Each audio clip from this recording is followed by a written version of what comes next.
friends, welcome to another edition of Minimal Monday. My name is Olivier today, and I'd like to welcome you to Minimal Monday wrap-up number 78. Lots has happened this week, or last week, here in southern Alberta. We got massive floods, thanks to a huge amount of rain that we got.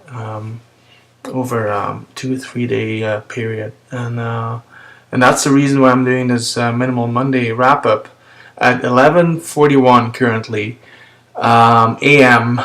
On a Tuesday. I am home from work because my office got affected by the floodwaters, and a lot of people were. There was 75,000 people that got evacuated during the weekend out of Calgary alone. That is not counting all of the neighboring communities and the townships and stuff like that. Just a massive disaster and undertaking here. So my office is affected. The whole basement is flooded, which is okay. There's just some archiving stuff going on, but I cannot return to the office because the office needs to be, or the basement needs to be pumped empty first, and then an engineer. That was done yesterday, and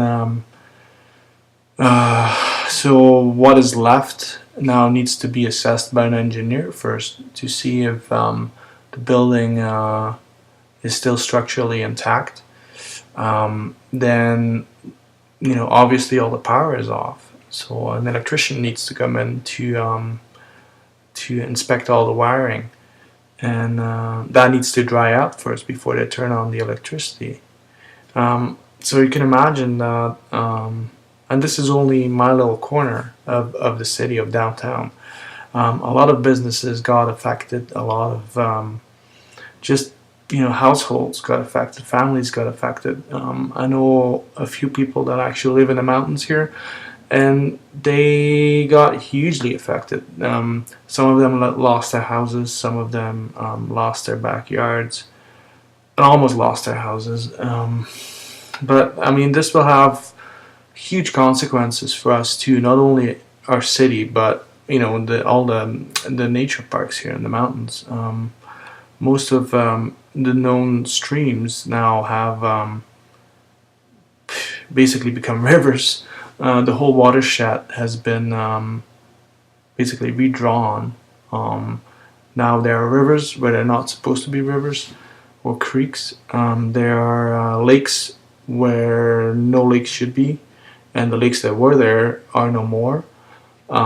There's a huge amount of debris that came down from the mountain, mud, rocks, like you name it. And also a lot of animals will have to adapt because their territories got washed away, and I mean, not only from that perspective, but yeah, I mean, I'm lucky that we live in Cochrane, and actually we as a little town, Cochrane was almost flooded. A certain area got 3-4 more feet, and it would have been flooded too. But we were lucky. But that being said, though, I live on a mountain or a hill, and so I didn't see any effects of it. But I wish to thank all of you, or some of you, that actually emailed me, tweeted me, like through Google, through Twitter, through to ask me how I was and how everything was going, and I really appreciate that. So thank you so much. All right, so that is in short why I'm sitting here at home, kind of running errands and stuff like that. So let's give this wrap up a whirl this week. An amazing week again, and again, and I feel I'm saying this week after week, but the quality of work that gets produced week after week is phenomenal, and And this week's Fab of the Day award goes to two people. I'd like to give it to Chris Sukup and Jamal Elias. Their work was outstanding, and I'd like to, show you his photograph first. It's a beach scene, beautiful dark, moody image, long exposure photograph, where you see the lights bouncing off the flow of the little creek or waterway or whatever it is, little river that empties into a sea or ocean. It almost feels like it is photographed at night because of the beautiful shadow area on the right, like how soft the light there is. Beautifully processed, awesome shadow detail, and then perfect contrast. There's pure whites in there and pure blacks, and that's something I really like to see. Beautiful S-curve, two leading lines, like you name it, it's in this photograph. Absolutely beautiful square. Thank you, Chris. Fantastic work, man. Love this. And this one by Jamal Elias deserves a Fab of the Day award too. This is absolutely beautiful. Again, a long exposure photograph of some kind of fishing things, whatever, sticks sticking out of water. They form a very interesting shape, and they form a big triangle from the upper left corner to the utmost right point of the stick, of the sticks there, and then back to the left bottom corner, and you really get a sense of depth here with that, the really soft, not focus wise, but just tonal wise, how that mountain range or hill range just pops over the horizon. That gives you immediately have a sense of scale. Beautiful photograph, man. Like awesome reflection too in the long exposure water. And that is something you can only see, when you do a long exposure. Again, we talked about these things last weekend, a couple of weeks ago, about stuff hitting the horizon line, right? Either you stay away from it or you go over it. This is a prime example of how you should approach these things, how your angle of your viewing angle can really make a big difference. Beautiful work. Thank you, Jamal, and congratulations. A very, very close second, and he's going to be mad at me again, is Grant Murray. Look at this. This is very similar to Chris's his photograph. Dark tones, nice contrast, pure whites, pure blacks. Again, long exposure photograph with the beautiful clouds. Top work. I like actually that you see the sun poking through the clouds. That's actually pretty cool. Awesome photograph, Grant. Beautiful work. And this week I'm able to share a little bit more work, not only because there was lots of people submitted work, but hey, I do have some time, so why not, right? So this is the next photograph I'd like to share. Is this one by Andy Gray. It's a very dreamy image. Beautiful contrast again, pure blacks, pure whites, beautiful tree line, great burning of the sky, good processing, and I also like that Andy used selective focusing, even though the whole photograph is not focused. Like there's nothing in pure and that sharp. That's what it makes it for like a very dreamy image. It's more of an interpretation than like a rendition of a scene. I don't know if this was done in post-production or actually with a tilt shift lens. Either or works. But yeah, this is beautiful. This is almost very Michael Kenna-ish. Thanks so much, Andy. Beautiful work. And I also love that you kept your horizon really low. I tend to do that in my own work too, and I kind of like the look of that. Here's another Andy Lee. Now maybe this is not your, most minimal photograph, but nonetheless it's really good photography, and that's why I wanted to share it with you. Um, Obviously, Andy had an awesome time in Iceland, because he's producing a body of work that is absolutely out of this world. So I like that. Um, I like that Andy. Um, I don't know if when he went to Iceland, if he was doing that with a particular idea of a series in mind, but I'm glad that he didn't do all the touristy. Well, maybe he did, but I'm not seeing the same waterfalls over and over and over again, the same fjords over and over and over again. Because if you look up, I don't know, like fine art landscape photography Iceland, you're always going to come back to the same waterfalls, and I'm glad that Andy followed his heart and just photographed whatever spoke to him, and you really see that through this series. Awesome work, dude. This is a very awesome series that Laurie Carey is doing, and I am absolutely what you have 6-7 images now. Wow, this is absolutely top-notch work in my book. I really like the again, the softness of it, not sharpness, just the soft look of it, the impression I'm getting. They're all very dreamy images, and they would all look so very good when you put these all together and you print them 60 by 60 or something inches, huge pieces, huge squares, mount them on aluminum, put them in a very minimalistic, gallery. God, that would be fantastic. Beautiful work, Laurie. Let's move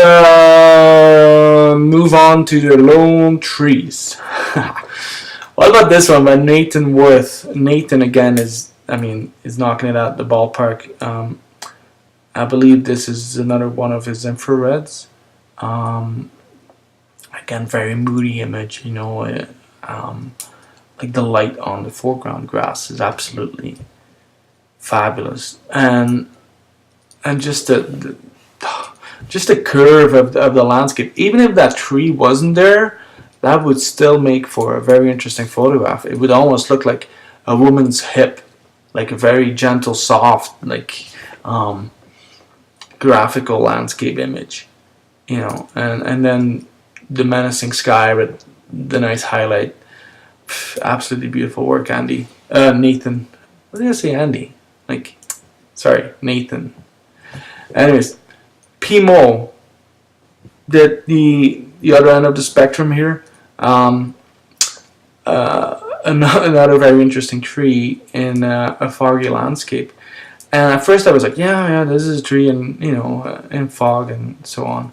But then I started to really dig into this image, and there's such a subtle amount of depth in this tree. Look at the you really see what is a foreground branch and what is a background branch by the amount of darkness, or the darkness of what the darkness of the branches are. And that, at first you don't see that, but once you start looking a little bit closer to at this image, you really notice that. And I like that you kept just this guy just white. There's a little bit of burning in the corners there, but a very simple image. It's very soft, contrast wise to what fog is. And fog, like we talked about last week, fog is just like snow. It's a very getting the contrast just right is something that will affect the whole perceiving, what the viewer will perceive as an atmospheric, condition, mood, whatever. Too much contrast can almost make your fog obviously disappear. Too little will make your fog way too thick, right? So there's a fine line, and I think you did that very well. I think this is a very good rendition of the fog. At least I know how thick the fog was. I can kind of see that from this image. Let's continue with some other tree images. What about this one by Sean Unright? He photographed, I believe he called this the canopy. So I don't know if these are bushes, low bushes, brush, or if this is actually overlooking kind of a forest with one tree poking out. Either way, again, a very dark, moody image. It's almost like this is I don't know. It's what I'm gonna say is weird now. It almost has like a winter feel to it, but then again, it wouldn't be winter because all the trees have leaves. But it's so dark. It's like a spring storm, or an early summer storm. Like that menacing sky is so heavy, right? And it crushes down on almost, well, not crushes down, but it leans onto, the bottom dark a portion of the image, and it kind of balances each other out. And then what I like about this image too is that Sean, I don't know if you did this in post or this was actually like that top left cloud that really defines the diagonal of top left to bottom right, and that diagonal kind of goes through the cloud and kind of goes through the tree that sticks out. So that would be your diagonal composition. I really like that. Good job, Sean. Here's an interesting image. I like this image by Bill Courneys, but there's some details that I would change, or at least correct. Like there's one huge dust spot in the top right corner. I would definitely clone that one out. There's a smaller one just off center, just near the edge, left edge. Well, not left edge, but just left off center near the top edge. There's another one there. What I like about this image is that it is very film-like. Long exposure, beautiful peer, beautiful diagonal again, right? And it has that feel, like that film feel, like the rich, like the green that is in there. It's not exactly stupid sharp, it's sharp, but it's not like it doesn't hurt your eyes sharp, and that's what I like about film too. It along the way, we photographers kind of got confused, I would say, about what the concept sharpness really means. People are like, I don't know. Sometimes sharpness is just simply too much in nature photography. I think it is good in architectural photography that you have clean, crisp lines, but in nature photography, lines shouldn't be crisp. And this is my opinion, right? I believe in the sharpness is an overrated concept quote, and like I said in earlier wrap-ups, I've stopped adding sharpness to my work because I like the look of stuff like this, because it's true, it's honest, and I like that. This is beautiful work, Bill. Just correct those two things and you're good to go. Here's another beautiful seascape. Oh yeah, we just entered the seascape little portion of this wrap-up. This is a very interesting photograph by C.J. Schmidt. This, talk about a hook. This image like wraps me, like it takes me in like that and just grabs me by, I don't know by what, but it definitely grabs me. The eye stops on one of the vertical 1/3 lines, right? So it is positioned in a good tension spot. Horizon is kept in the middle. That's fine by me. We've gone over this a couple times now. I'm fine with doing that. It's a very unbalanced composition. It leans to the left, but that's okay. Like, I don't know if a square would kind of fix that, because there's lots of negative space on the right, but that in fact balances this out. You know, you know there's lots of places that your eye can wander, but it doesn't want to, because there's nothing there. Like, it is the same tonal range, the same in the sky as in the, I mean, there's the same tonal range across the sky, and then same tonal range across the water. So kind of my mind kind of knows that, if I know what the right side of the images looks like. So I just need to walk down the beach, go onto that pier, and that's my zone of interest, the left corner. And yeah, I don't know if a square actually will work. I'm just trying it out now. Would be different. Yeah, good work, CJ. Definitely an unconventional image. I like that. Here's another good one by David Orr. Some fishery things again, I guess, in Japan. I don't know how they use these things. I guess they hang nets in between or something. I don't know. What I like about this is the again, like the dreaminess of it, like fog or a foggy, sky. Maybe it's lifting fog, because you can see pretty far, but then there's like a low cloud ceiling. Beautiful diagonal again, left, right bottom corner, top left corner. All the sticks kind of follow that. Horizon in the middle. It's good work. Here's a beautiful one by Michael Salmina. Did we just do just random thought? Like 80% of the photographs this week seem to be squared. Interesting. Long exposure photograph. Probably in the Bay of was it? Do you live in San Francisco or somewhere? I believe so, right? Or yeah, somewhere around there. I thought. This is an interesting image, and I'll tell you why. This is kind of a threesome of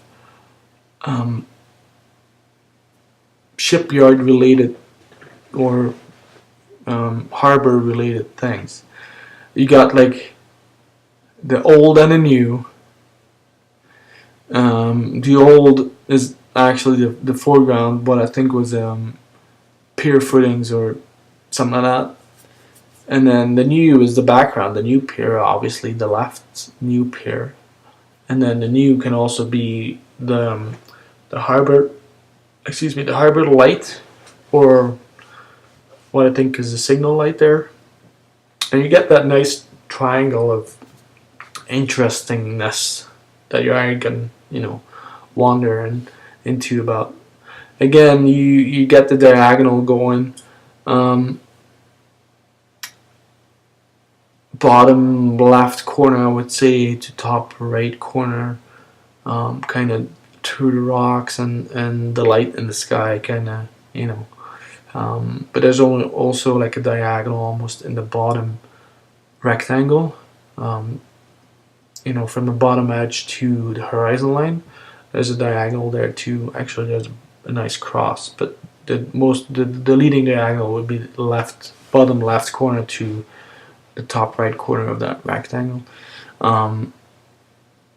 Triangles, I see triangles too, and almost and this is a kind of not really an afterthought, but I just noticed this, that there's a kind of a repeating shape in this, and I like that.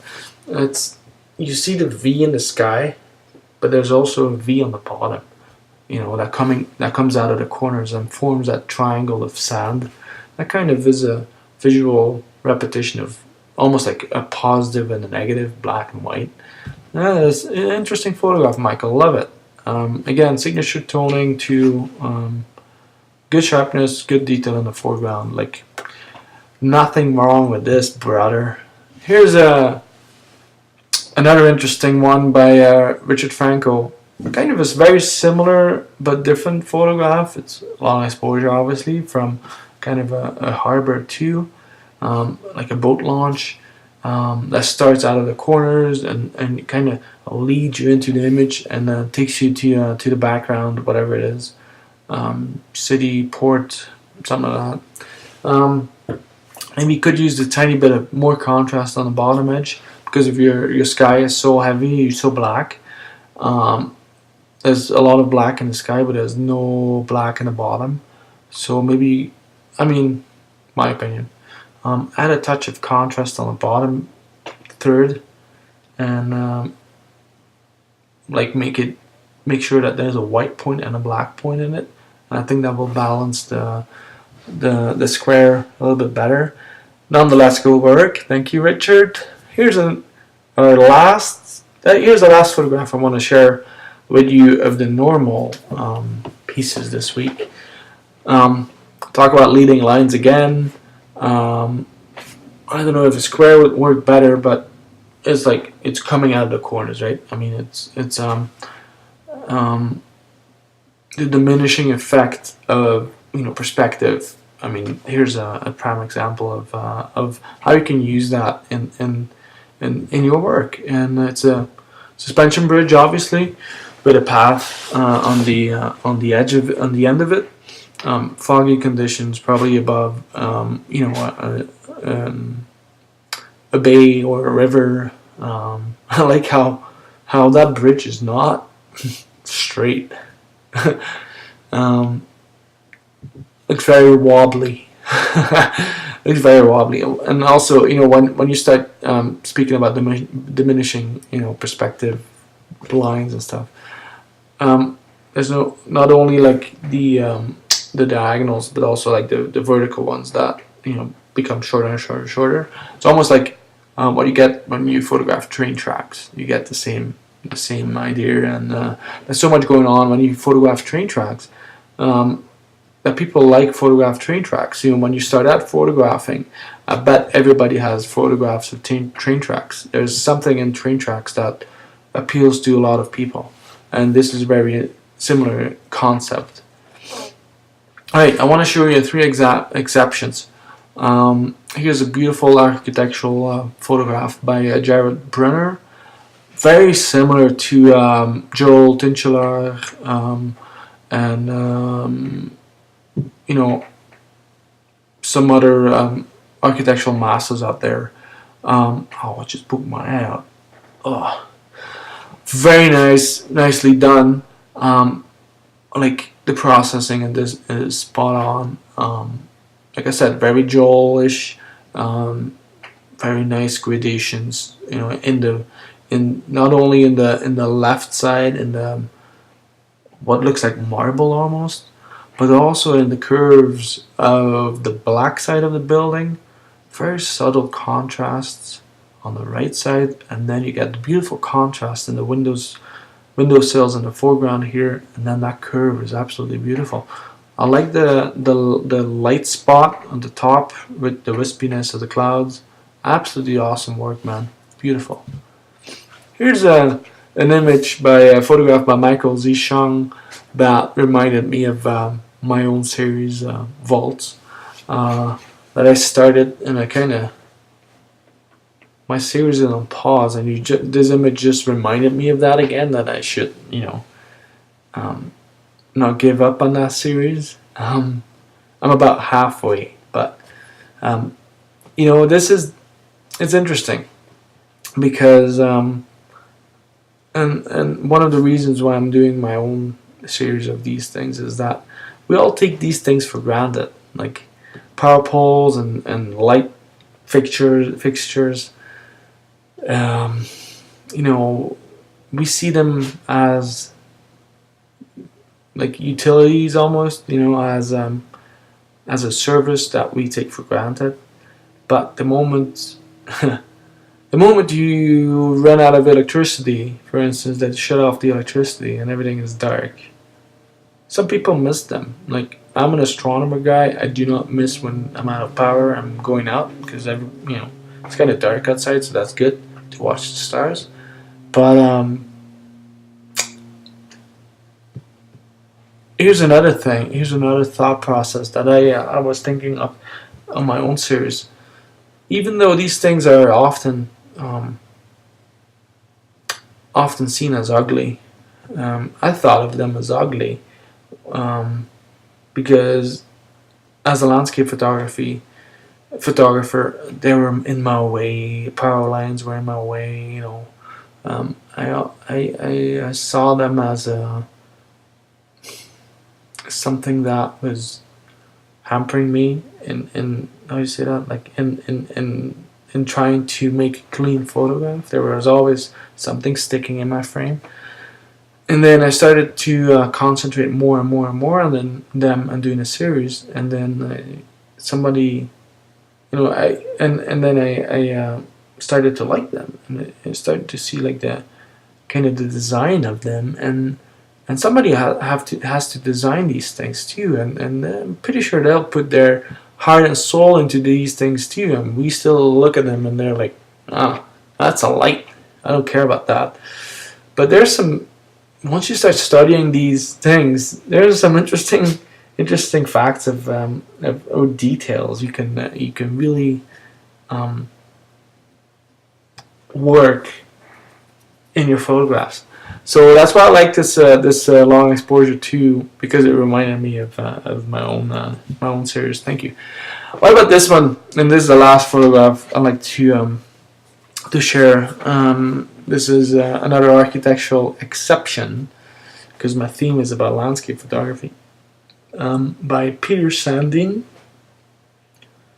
And this is first of all crazy building. Holy, absolutely beautiful. And just the processing, and this is top notch work too. Like contrast and the subtle gradients and like everything, like the subtle light.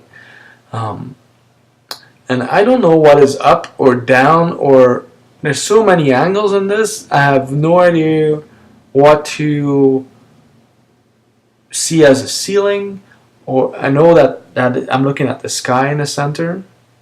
I think so. I see a long exposure of wispy clouds there, but it's very hard to kind of see the top and bottom, and the more you study these, you kind of start to understand the image more. But it definitely has something going for it. Not only like all the lines that are converging, all the triangles that you see, the diagonals, there's so much going on in this, but it's so structured and so organized, and so well framed by Peter that it makes for a very abstract photograph. Like, lovely, lovely photograph. Awesome work, Peter. Thank you so much for adding this. This team is about landscape photography, obviously, but I don't mind seeing a couple architectural photographs every week that I can share with you guys too as an exception. And it's good photography, so why wouldn't I? There's much to be said about architectural photography, or the relationship between landscape photography and architectural photography. Because, in my experience, if you kind of study architectural photography, there's a lot of stuff that you can learn as a landscape photographer. If you're talking about leading lines, architectural photography is all about leading lines, or lines in general, diagonals, and like we saw with Peter's image, and that you can if you start photographing architectural stuff, those lines become very important in your composition. And that doesn't mean that you cannot take those lessons and kind of adapt them to your landscape work. Um, Interesting landscape photography obviously or often uses diagonals and the how do you call that, receptacles, whatever, the 90 degree diagonal, and then the 90 degree that comes from the other opposite corner. Those lines are very important in landscape photography too. So you can take a lot of lessons from I think from architectural work. Like for me, I'm very much attracted to lines and structure and symmetry in landscape photography, and I try to use those tricks as often as I can. So yeah, that was this week. This week's Minimal Monday wrap up, number 78, and I will see you all next week. Thank you so much.